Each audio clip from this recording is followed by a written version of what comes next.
Hey everyone, welcome back to another quick how-to. In this video, going to show you how I can fix Wi-Fi denied access problem. First, you just need to check your Wi-Fi connection.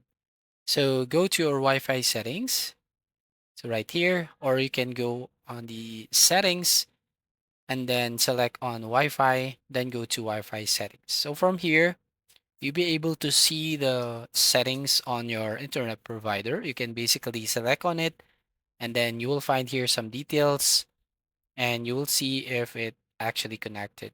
And you can go to additional settings. You can test your network right from here. So just tap on test network and you'll find if your Wi-Fi is working. Now, the only thing that you can do here is disable your auto connect option and then just have to turn off and turn on your Wi-Fi connection.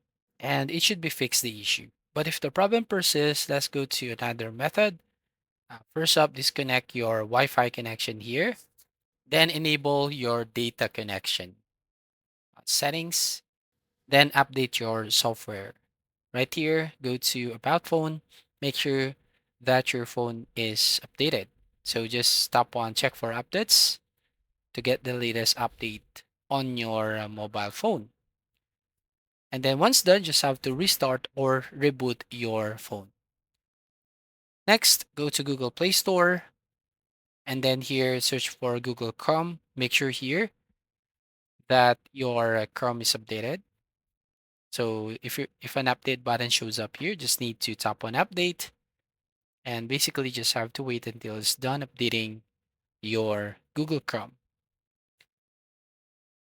So finally, once it updated, you can basically restart again your phone if necessary, or you can try, or if you can check if your Wi-Fi is now connected. So that's all. Time for watching. Please like and subscribe and see you in the next video.